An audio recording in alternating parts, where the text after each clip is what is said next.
অসংখ্য শুকরিয়া যে মহান আল্লাহ তাআলা আমাদেরকে জুমার নামাজ আদায় করার জন্য আল্লাহর ঘর মসজিদের মধ্যে আসা এবং বসার তৌফিক দান করেছেন।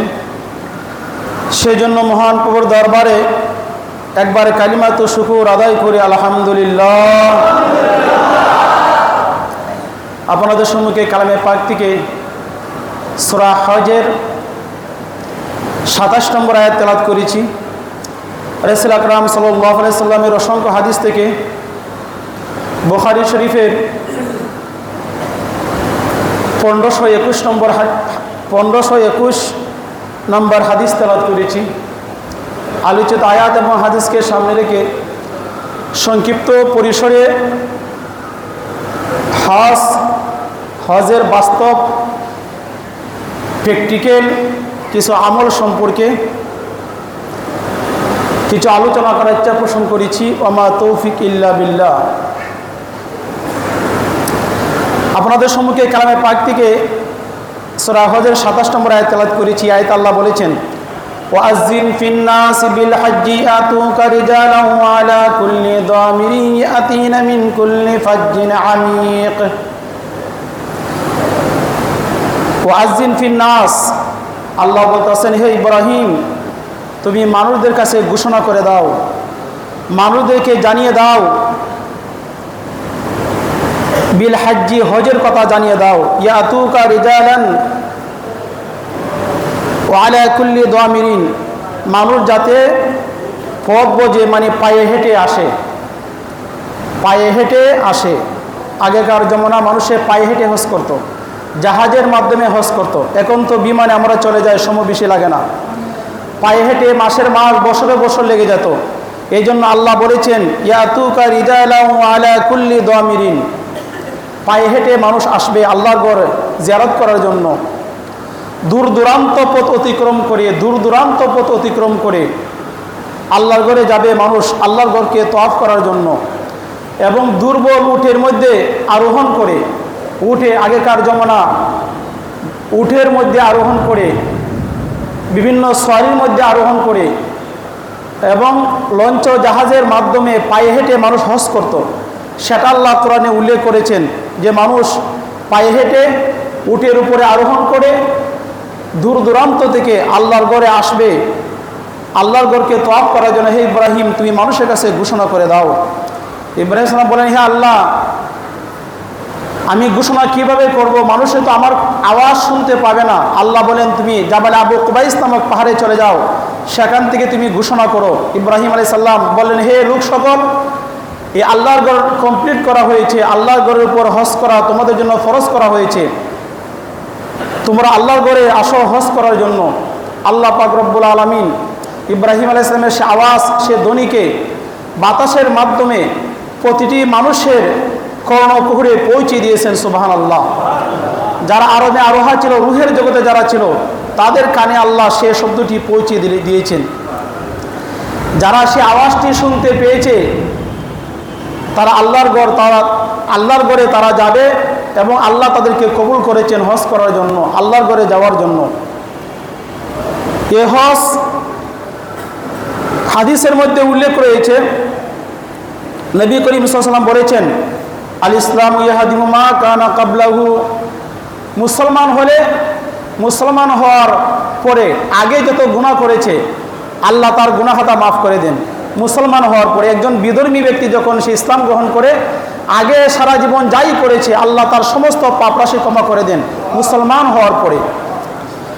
ওয়াল হিজরাতু তাহদিমু মা কানা ক্বাবলাহু, নবীজি বলেছেন, যারা হিজরত করবে, এক দেশ থেকে আরেক দেশে যাবে ইসলামের উন্নতি সাধনের জন্য, যারা হিজরত করবে, এক দেশ থেকে আরেক জায়গায় স্থানান্তরিত হবে, হিজরত করবে, আল্লাহ তাআলা তাদের আগেকার সমস্ত গুনাহকে মাফ করে দিবেন। আল হাজ্জু ইয়াহদিমু মা কানা ক্বাবলাহু, নবীজি বলেছেন, যারা হজ করবে, আগে যত গুনাহ করেছে হজ করার পরে আল্লাহ পাক রব্বুল আলামিন তার সমস্ত গুনাহ রাশি, পাপ রাশিকে মোচন করে দিবেন। সুবহানাল্লাহ। হজকারী ব্যক্তি নিষ্পাপ, যে ব্যক্তি হজ করবে তার কোনো আর গুনাহই থাকবে না, সে নিষ্পাপ মাসুম হয়ে যাবে। সেটি একটি হাদিসের মধ্যে উল্লেখ রয়েছে। নবী করিম সাল্লাল্লাহু আলাইহি সাল্লাম বলেছেন, হযরত আবু হুরায়রা রাদিয়াল্লাহু তাআলা আনহু থেকে হাদিস বর্ণিত, ওয়ান আবি হুরায়রা রাদিয়াল্লাহু তাআলা আনহু قال قال رسول الله صلى الله عليه وسلم من حج البيت فلم يرفث ولم يفسق رجع كيوم ولدته امه। হযরত আবু হুরায়রা রাদিয়াল্লাহু তাআলা আনহু থেকে হাদিস উল্লেখ রয়েছে, নবী করিম সাল্লাল্লাহু আলাইহি ওয়াসাল্লাম বলেছেন, যে ব্যক্তি হজ করলো, হজের সময় অনর্থক কথা এবং পাপ কাজ করলো না, সে হজ থেকে প্রত্যাবর্তন করলো, ওই ব্যক্তির নেই যে সন্তানটি অদ্য ভূমিষ্ঠ হয়েছে, তার কোনো গুনাহ থাকে না, সে নিষ্পাপ ভূমিষ্ঠ হওয়া সন্তানের মতো, তার কোনো গুনাহ থাকবে না। সুবহানাল্লাহ। কোন ব্যক্তির গুনাহ থাকবে না? যে ব্যক্তি হজ করেছে, নবজাত সন্তানের মতো সে পবিত্র হয়ে যাবে, সে মাসুম। যারা হজ করবে, হাজী সাহেবগণ হলেন আল্লাহর মেহমান। আল্লাহর মেহমান হলেন হাজী সাহেবগণ। যারা হজ করবে, তাদের বিনিময় কি? আল্লাহ হাজ্জুল মাবরুর জাযাহু ইল্লাল জান্নাহ। হজে মাবরুর, তার বিনিময় হলো জান্নাত। জান্নাত ছাড়া আর কিছু নয়। হজের বিনিময় কি? জান্নাত। যে সমস্ত হাজী সাহেবগণ হজ করবে, তাদের গুনাহ মোচন করা হবে। তার আল্লাহর কাছে যে দোয়া করবে, সে দোয়া আল্লাহ কবুল করবেন। তাদের কাছে যারা দোয়া চাইবে, তাদের দোয়া আল্লাহ কবুল করবেন। এই যারা হজ করবে, তাদেরকে দারিদ্রতা আক্রমণ করবে না, তারা অভাবী হবে না। এবং আজ পর্যন্ত এমন কোনো প্রমাণ পাওয়া যায় না যিনি হজ করেছেন হাজী সাহেব তিনি ভিক্ষা করেন। অর্থাৎ আল্লাহ পাক রব্বুল আলামিন তাকে সচ্ছল অবস্থা রাখবেন, মানুষের দ্বারস্থ হতে হবে না, হাত পাততে হবে না যিনি হজ করবেন। কিন্তু আল্লাহ সম্পদ দিয়েছেন, টাকা পয়সা দিয়েছেন, সে হজ করেনি, সামর্থ্য আছে হজ করেনি, তার সম্পদ শেষ হয়ে যেতে পারে, সে একবারে সম্পদ বিলীন হয়ে যেতে পারে, সে ফকির হয়ে যেতে পারে। কিন্তু যদি হজ করে, আল্লাহ পাক তার সম্মানকে বজায় রাখবেন। এ হজ এমন একটি বিষয়, হজ শব্দের অর্থ হলো নিয়ত করা, ইচ্ছা করা। হে আল্লাহ, তোমার ঘর তওয়াফ করার জন্য, তোমার বাড়িতে যাওয়ার জন্য আমি নিয়ত করেছি, আল্লাহ তুমি আমার হজকে তুমি সহজ করে দাও। হজ মানে নিয়ত। আপনার টাকা পয়সা নেই, আপনি আজ থেকে আজমবিল জজ পাক্কা নিয়ত করেন যে আমি আগামী বছর আমি হজে যাব। আপনি নিয়ত করেন, আল্লাহ পাক রব্বুল আলামিন আপনার নিয়তকে পূর্ণ করবেন। আপনার ব্যবসা নেই, বাণিজ্য নেই, দোকানপাট নেই, আপনি হজের নিয়ত করেন। এমন অনেক প্রমাণ রয়েছে, হজ করেছে, দেশে আসছে, ব্যবসা বাণিজ্য দিয়েছে, তার ব্যবসার ব্যবস্থা হয়ে গেছে, ব্যবসার মধ্যে উন্নতি হয়েছে, তার জীবনের মধ্যে পরিবর্তন ঘটেছে হজের মাধ্যমে। আপনার নতুন একটি জীবন অধ্যায় শুরু হয়ে যাবে হজের মাধ্যমে। সেখানে সোনার মক্কা, সোনার মদিনা না গেলে বোঝা যাবে না। এই জন্য আজ থেকে নিয়ত করুন যে আমি আল্লাহর ঘরকে আমি তওয়াফ করব, আল্লাহর ঘরে আমি যাব। হাদিসে উল্লেখ আছে, নবীজি বলেছেন রমজান মাসে যে রমজান মাসে যে ব্যক্তি উমরা করবে, একটা হজের নেকি পাবে। সুবহানাল্লাহ। রমজান মাসের মধ্যে উমরা করলে হজের নেকি।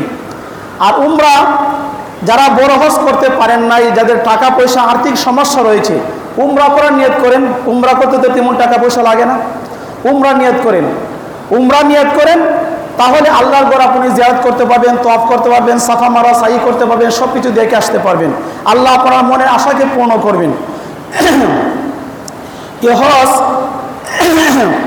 হজ হলো বাস্তব কিছু প্র্যাকটিক্যাল কথা বলি। হজ হলো 5 জায়গা 5 দিনে 9টি কাজ করাকে হজ বলে। 5টি জায়গা 5টা দিনে 9টা কাজের নাম হলো হজ। 5 জায়গা মধ্যে একটি হলো মিনা 1 নম্বর, 2 নম্বর হলো আরাফা, 3 নম্বর হলো মুজদালিফা, 4 নম্বর হলো জামরাত, 5 নম্বর হলো বাইতুল্লাহ।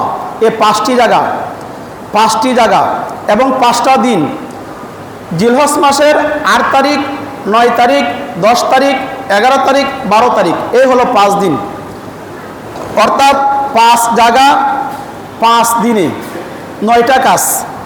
9টা কাজ হলো 9টা কাজের মধ্যে 3টা হলো ফরজ। 3টা কাজ হলো ফরজ। একটি হলো ইহরাম বাঁধাটা ফরজ, আরাফাতের মধ্যে অবস্থান করাটা ফরজ, এরপরে তাওয়াফে জিয়ারতটা ফরজ, আর 6টা হলো ওয়াজিব। মুজদালিফা, পাথর মারা, কোরবানি করা, মাথা মুন্ডন করা, সাফা মারা, সাই করা, আর বিদায় তওয়াফ। এই হলো 9টা কাজ। 5 জায়গা 5 দিনে 9টা কাজ করাকে হজ বলে। 5টি জায়গা হলো মিনা। 1 নম্বর হলো মিনা। মিনা কোনটি? মিনা হলো যেখানে হাজী সাহেবগণ তাবু গাড়েন, তাবু গেতে যেখানে অবস্থান করেন, এখানে 5 ওয়াক্ত নামাজ আদায় করেন। এই মিনা ময়দানে অবস্থান করতে হয়, সেখানে জামাতে নামাজ আদায় করতে হয়। এবং মিনা ময়দান থেকে, মিনা ময়দান এমন একটি ময়দান যে ময়দানে হজরত ইব্রাহিম আলাইহিস সালাম তার শিশু পুত্র ইসমাইল আলাইহিস সালামকে নিয়ে গিয়েছিলেন জবে করার জন্য। এই মিনা ময়দান, এটা হলো মিনা ময়দান। এই মিনা ময়দান অবস্থান করা হলো সুন্নত। আরাফা, আরাফা এমন একটি ময়দান যে ময়দানটা অবস্থান করাটা হলো হজ। নবীজি বলেছেন আল্লাহ হাজ্জু আরাফা, আল্লাহ হাজ্জু আরাফা। আরাফাতে অবস্থান করাটা হলো হজ। আরাফার ময়দান, আরাফা শব্দের অর্থ পরিচয়। হজরত আদম আলাইহিস সালাম আর হাওয়া আলাইহিস সালামের পরিচয় হয়েছিল এই আরাফাতের ময়দানে। আরাফার পাশে মসজিদে নামিরা, নামিরা একটা পাহাড়ের নাম। এই মসজিদে নামিরা, এখানে নবীজি বিদায় হজের তাবু গেড়েছিলেন, এখানে নামাজ আদায় করেছিলেন, অবস্থান করেছিলেন মসজিদে নামিরা। এখানে একটি মসজিদ নির্মাণ করা হয়েছে মসজিদে নামিরা। এবং তার পাশে হলে জাবালে রহমত, একটি পাহাড়, যে পাহাড়ে দাঁড়িয়ে নবী করিম সাল্লাল্লাহু আলাইহি সাল্লাম আজবা নামক উটের মধ্যে দাঁড়িয়ে ভাষণ দিয়েছিলেন, বিদায় হজের ভাষণ। 1.25 লক্ষ সাহাবায়ে কেরামকে সম্মুখে রেখে তিনি ভাষণ দিয়েছিলেন। তখন সূরা মায়েদার 2 নম্বর আয়াত নাজিল হয়েছিল, আল-ইয়াওমা আকমালতু লাকুম দীনাকুম ওয়া আতমামতু আলাইকুম নি'মাতি ওয়া রাযীতু লাকুমুল ইসলামা দীনা। আমি তোমাদের জন্য আল-ইয়াওমা আকমালতু লাকুম দীনাকুম, দ্বীনকে তোমাদের জন্য পরিপূর্ণ করে দিলাম। আল-ইয়াওমা আকমালতু লাকুম দীনাকুম ওয়া আতমামতু আলাইকুম নি'মাতি, আমার নিয়ামতকে তোমাদের জন্য পরিপূর্ণ করে দিলাম, ইসলামকে তোমাদের জন্য ধর্ম হিসাবে নির্ধারণ করে দিলাম। এই আয়াতটি নাজিল হলো নবীজির উপরে। এই আয়াতটি নাজিল হওয়ার পরে নবী করিম সাল্লাল্লাহু আলাইহি সাল্লাম 81 দিন এই পৃথিবীতে বেঁচে ছিলেন। এরপরে তিনি ইন্তেকাল করলেন। 63 বছর বয়সে এই দুনিয়া থেকে তিনি চলে গেলেন, ওফাত লাভ করলেন নবী করিম সাল্লাল্লাহু আলাইহি সাল্লাম। নবী করিম সাল্লাল্লাহু আলাইহি সাল্লাম 3 জায়গা ভাষণ দিয়েছিলেন, বিদায় হজের ভাষণ 3 জায়গা দিয়েছিলেন। মসজিদে নামিরা ভাষণ দিয়েছিলেন, জাবালে রহমত যে পাহাড় সেখানে নবীজি ভাষণ দিয়েছিলেন। আরেকটি হলো মুজদালিফা, আরেকটি হলো মিনা ময়দানের পাশে একটি মসজিদ, এই মসজিদে নবীজি কি করেছিলেন? ভাষণ দিয়েছিলেন। এই 3 জায়গার মধ্যে নবী করিম সাল্লাল্লাহু আলাইহি সাল্লাম বিদায় হজের ভাষণ দিয়েছিলেন। এটা হলো মিনা। আরাফা, হযরত আরাফা অবস্থান করাটা হলো ফরজ। এই আরাফাতের ময়দানে সবচেয়ে বেশি হাজী শব্দের দোয়া কবুল হয় এবং এত পরিমাণ হাজী শব্দকে আল্লাহ ক্ষমা করে দেন, তাদের তওবা আল্লাহ কবুল করেন, এত তওবা আল্লাহ আর কোনোদিন কবুল করেন না এই আরাফাতের ময়দানে। এই জন্য আরাফাতের ময়দানে অবস্থান করার সময় হাজী সাহেবগণ আল্লাহর কাছে প্রার্থনা করেন, রব্বানা যালামনা আনফুসানা ওয়া ইল্লাম তাগফির লানা ওয়া তারহামনা লানাকুনান্না মিনাল খাসিরিন। সূরা আরাফ 23 নম্বর আয়াত। রব্বানা, হে আমাদের প্রতিপালক, হে আল্লাহ, যালামনা, আমরা জুলুম করেছি, আনফুসানা, আমাদের আত্মার উপর, রব্বানা যালামনা আনফুসানা ওয়া ইল্লাম তাগফির লানা, হে আল্লাহ, তুমি যদি ক্ষমা না করো, মাফ না করো, ওয়া তারহামনা, যদি আমাদের প্রতি দয়া না করো, আমরা ক্ষতিগ্রস্তদের অন্তর্ভুক্ত হয়ে যাব। হযরত আদম আলাইহিস সালাম আর হাওয়া আলাইহিস সালাম যখন জান্নাতে ছিলেন, আল্লাহ তাদেরকে জান্নাত থেকে বের করে দিলেন। 350 বছর কান্নাকাটি করার পরে আরাফাতের ময়দানে তাদের পরিচয় হয়েছিল আদম আলাইহিস সালাম, হাওয়া আলাইহিস সালাম। আর হযরত আদম আলাইহিস সালাম আর হাওয়া আলাইহিস সালাম আল্লাহর কাছে সে প্রার্থনা করেছিলেন, রব্বানা যালামনা আনফুসানা ওয়া ইল্লাম তাগফির লানা ওয়া তারহামনা লানাকুনান্না মিনাল খাসিরিন।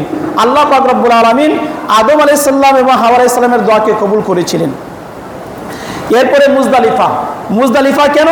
আরাফাতের ময়দান থেকে মুজদালিফা অবস্থান। মুজদালিফা হলো খোলা মাঠ, যেখানে কোনো সামিয়ানা নেই।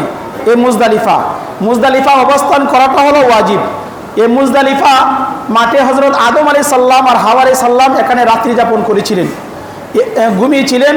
এবং এই জন্য মুজদালিফার মাঠে যখন হাজী সাহেবগণ যান, এত একটা ঘুম ধরেন, এক ঘুমে রাত একবারে হয়ে যায়, মানে রাত্র ভোর হয়ে যায় এক ঘুমে। এত একটা মজার ঘুম এই মুজদালিফার মাঠে। মুজদালিফা থেকে হাজী সাহেবগণ কঙ্কর পাথর তারা সংগ্রহ করেন। পাথর সংগ্রহ করে কি সূর্য যখন সূর্য উদিত হওয়ার পরে তোরে চলে যান কোথায়? জামরাত। জামরাত শব্দের অর্থ হলো পাথর নিক্ষেপ করার স্থান।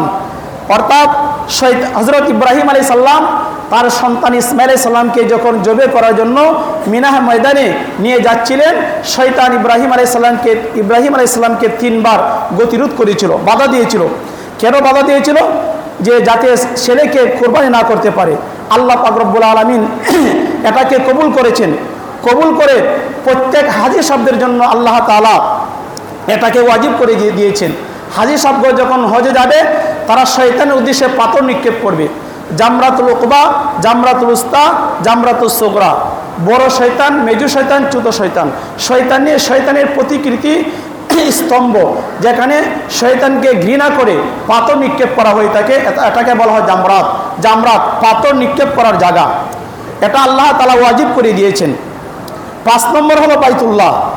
5 জায়গা বাইতুল্লাহ, আল্লাহর ঘর। আল্লাহর ঘরকে দেখলে দোয়া কবুল হোক। আল্লাহর ঘর এমন একটি ঘর, হাদিসের মধ্যে উল্লেখ আছে, নবী করিম সাল্লাল্লাহু আলাইহি ওয়াসাল্লাম বলেছেন, যে ব্যক্তি বাইতুল্লাহ অর্থাৎ মসজিদে হারাম, হারামাইন, হারাম শরীফ, মসজিদে হারামে যে ব্যক্তি 1 ওয়াক্ত নামাজ আদায় করবে, আল্লাহ পাক রব্বুল আলামিন 1 রাকাত নামাজ আদায় করার দ্বারা আল্লাহ পাক রব্বুল আলামিন তার আমলনামা 1 লক্ষ রাকাত নামাজ আদায় করার সওয়াব দান করবেন। সুবহানাল্লাহ।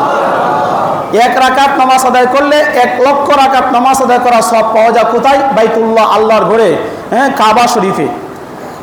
আর মদিনাতুল মুনাওয়ারা অর্থাৎ মসজিদে নববী মধ্যে যে ব্যক্তি 1 রাকাত নামাজ আদায় করবে, হাদিসে 2টি বর্ণনা পাওয়া যায়। এক বর্ণনা আছে 1000 রাকাত, আর এক বর্ণনা উল্লেখ আছে যে 50,000 রাকাত নামাজ আদায় করার সওয়াব পাওয়া যায়। সুবহানাল্লাহ।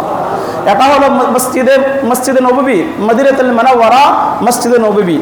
আরেকটি মসজিদ, 3টি মসজিদ পৃথিবীর মধ্যে সর্বশ্রেষ্ঠ মসজিদ। আরেকটি মসজিদ আকসা, বাইতুল মুকাদ্দাস, যে মসজিদ ফিলিস্তিনে অবস্থিত। হযরত সুলাইমান আলাইহিস সালাম যে মসজিদ নির্মাণ করেছেন, মসজিদ আকসা মধ্যে বা বাইতুল মুকাদ্দাসে যে ব্যক্তি 1 রাকাত নামাজ আদায় করবে, আল্লাহ পাক রব্বুল আলামিন তার আমলনামা 500 রাকাত নামাজ আদায় করার সওয়াব দান করবেন। সুবহানাল্লাহ। এই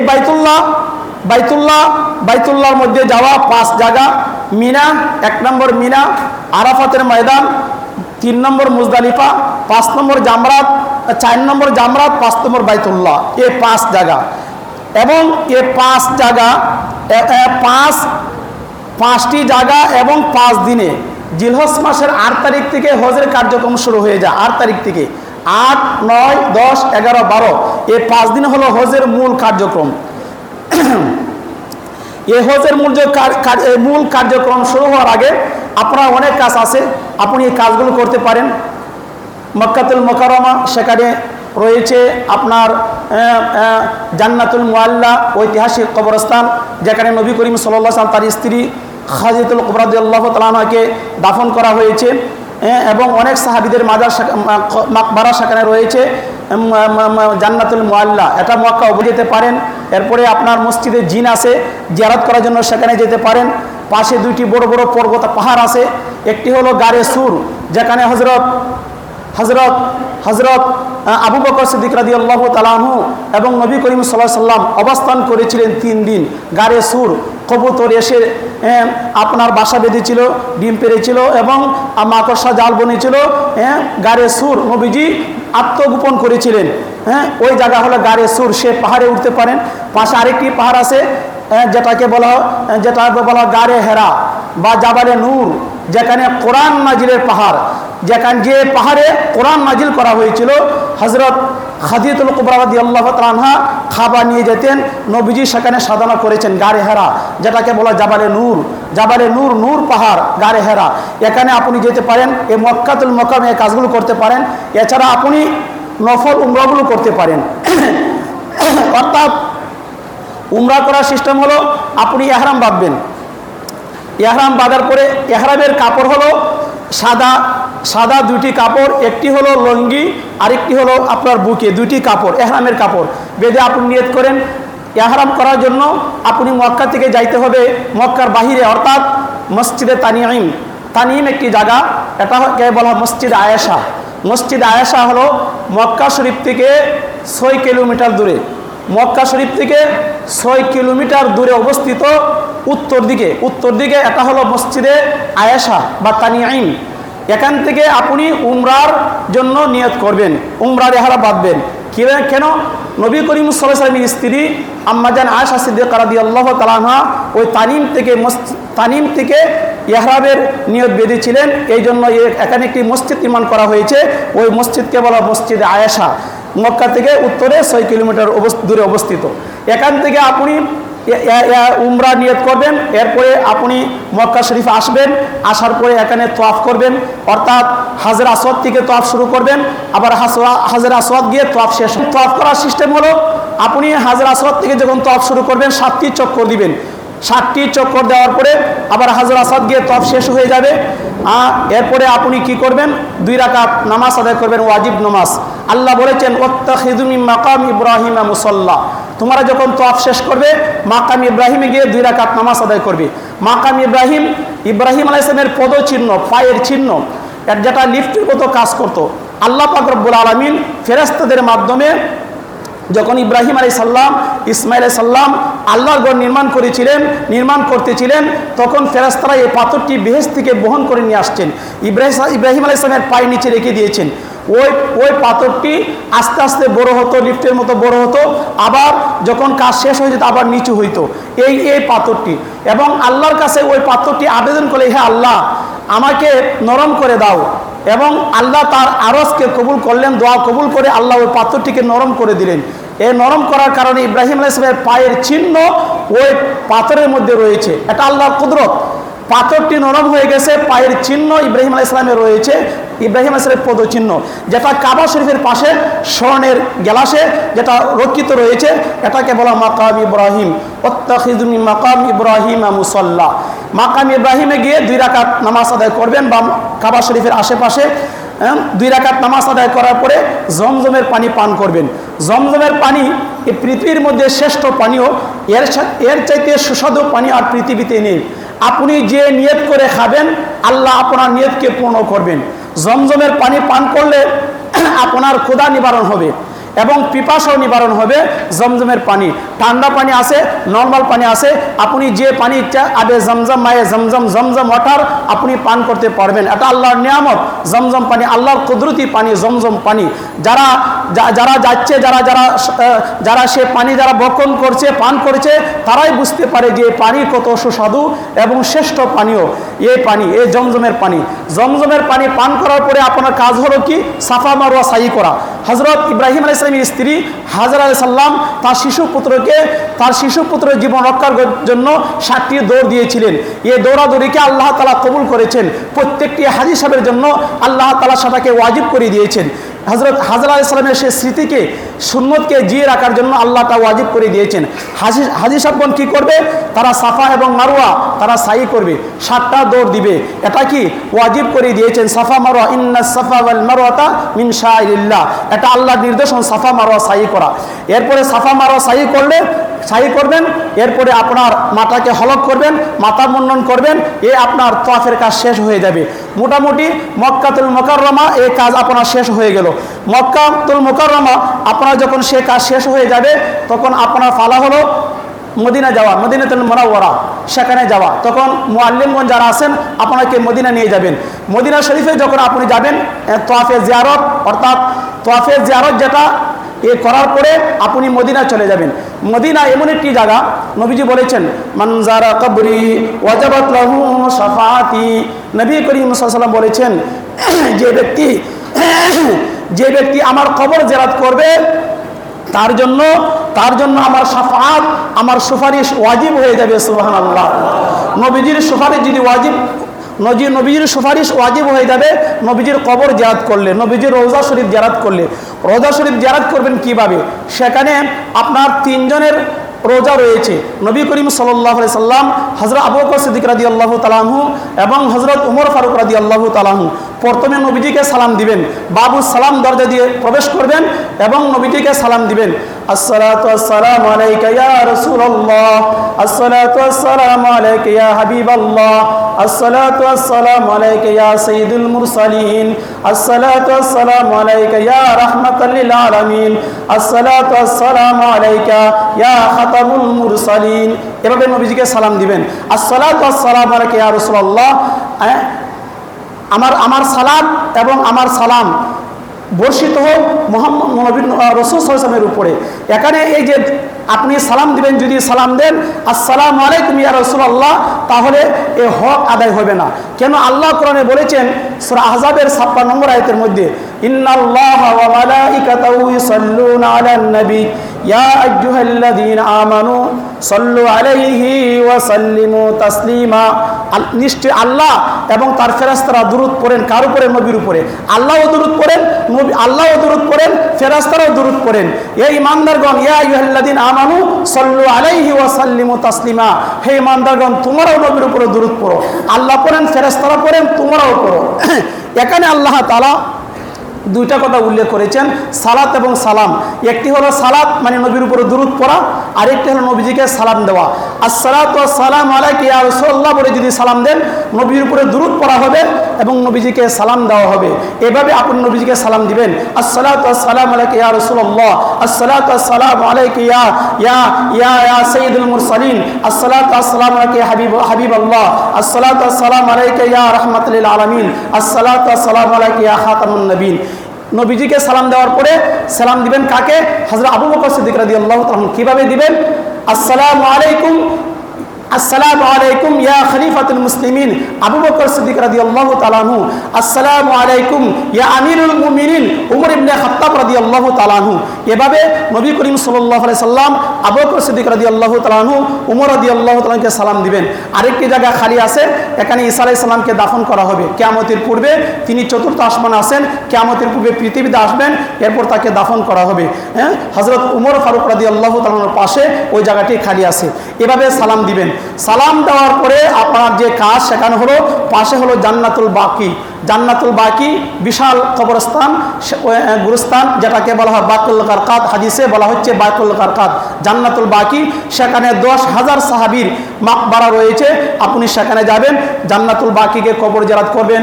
পাশে আছে উহুদ পাহাড়, এখানে আমিরুশ শুহাদা হযরত হামজা রাদিয়াল্লাহু তাআলা আনহু তার মাকবারা এবং তার সাথীগণ তাদেরকে দাফন করা হয়েছে। তারা যেহেতু জিন্দা হায়াতুন নবী, সাহাবায়ে কেরাম জীবিত আছেন, তারা শহীদ, এদের মাজার জিয়ারত করবেন। এই হলো মোটামুটি আপনার হজের কার্যক্রম। এই যে হজ, এখন হজের সময় কিন্তু বেশি দিন বাকি নেই। সরকার, সৌদি সরকার থেকে ঘোষণা করা হয়েছে, সৌদি সরকার থেকে ঘোষণা করা হয়েছে আগামী 12 অক্টোবর পর্যন্ত, মানে আগামী রবিবার পর্যন্ত আপনি নিবন্ধন করতে পারবেন। এরপরে সময় বাড়ানো হবে না। যদি রবিবার পর্যন্ত, আগামী রবিবারের আগে যদি বা রবিবারের ভিতরে যদি আপনি নিবন্ধন না করেন, পাক নিবন্ধন যদি না করেন, তাহলে 2026 সালে আর হজে যেতে পারবেন না। অতএব আর মাত্র সময় বাকি আছে 3 দিন। 3 দিনের ভিতরে আপনাকে বড় হজ করতে হলে আপনাকে নিবন্ধন করতেই হবে। রবিবারের ভিতরে আপনাকে নিবন্ধন করতে হবে।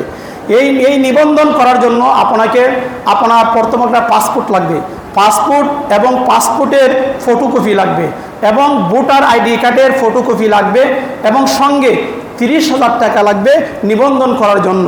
ওই টাকাটা বা এই কাগজপত্র যখন আমাদের কাছে দিবেন, ইনশাল্লাহ আপনার নিবন্ধন আমরা কমপ্লিট করে দিব।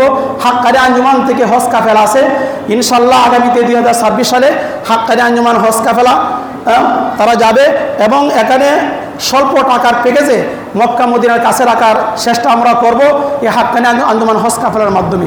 এই জন্য আপনি যদি হাক্কানি আঞ্জুমান হজ কাফেলার মাধ্যমে যান, আমরা চেষ্টা করব যাতে আমাদের কোনো বদনাম না হোক, হাক্কানি আঞ্জুমানে যাতে কোনো বদনাম না হোক, দুর্নাম যাতে না হোক।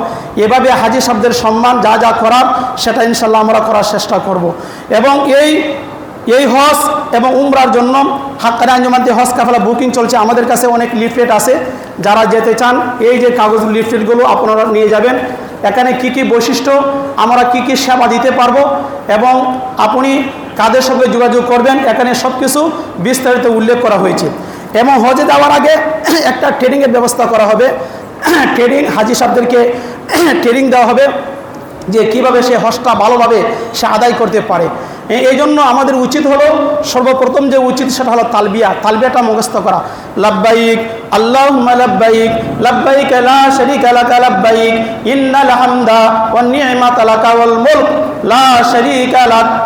এই তালবিয়া যখন হাজি সাহেবগণ পড়েন, আকাশ বাতাস প্রকম্পিত হয়ে যায় এই তালবিয়ার সুরে। এই তালবিয়া পাঠ করেন।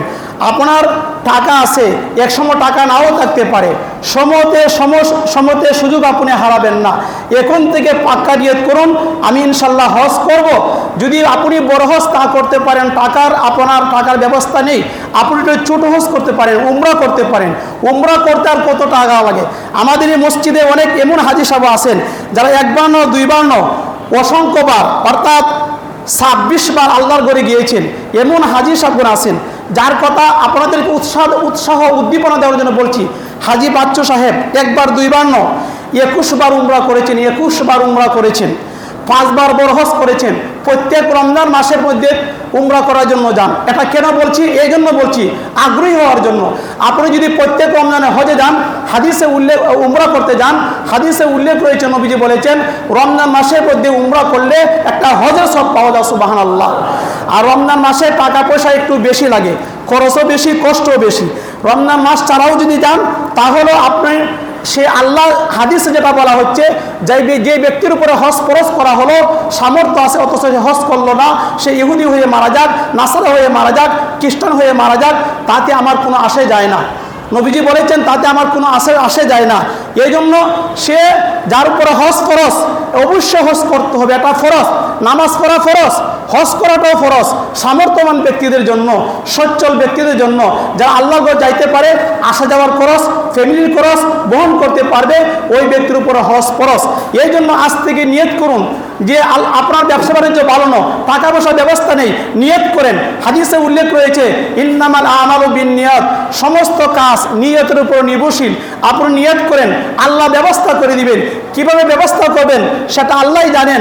আপনি নিয়ত করেন যে আগামী বছর আমি যদি বড় হজ না করতে পারি, ছোট হজ কমপক্ষে উমরা আমি করব, উমরা করার জন্য, উমরা হজ করার জন্য আমি যাব। নিয়ত করেন, আল্লাহ পূর্ণ করবেন, নিয়তটা করেন।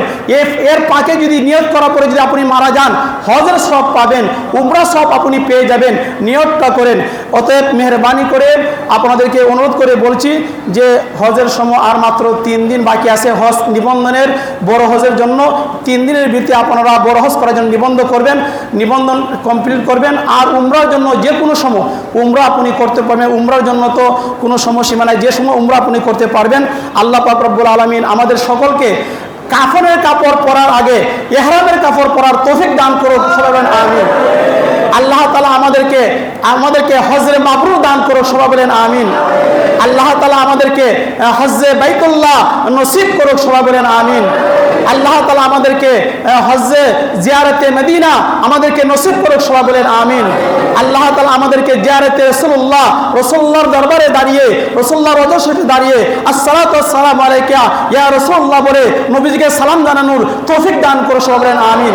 আমরা যারা হজ করেছি বারবার যাতে আল্লাহর ঘরে যাইতে পারি, সোনার মদিনা, সোনার মক্কা, মদিনাতুল মুনাওয়ারা, মক্কাতুল মুকাররমা, আল্লাহর ঘরে যাইতে পারি, তওয়াফ করতে পারি, সাফা মারওয়া সাই করতে পারি, আল্লাহর ঘরে যাইতে পারি, আল্লাহর ঘরে মেহমান হতে পারি। আল্লাহ আমাদেরকে তৌফিক দান করুক, আমিন।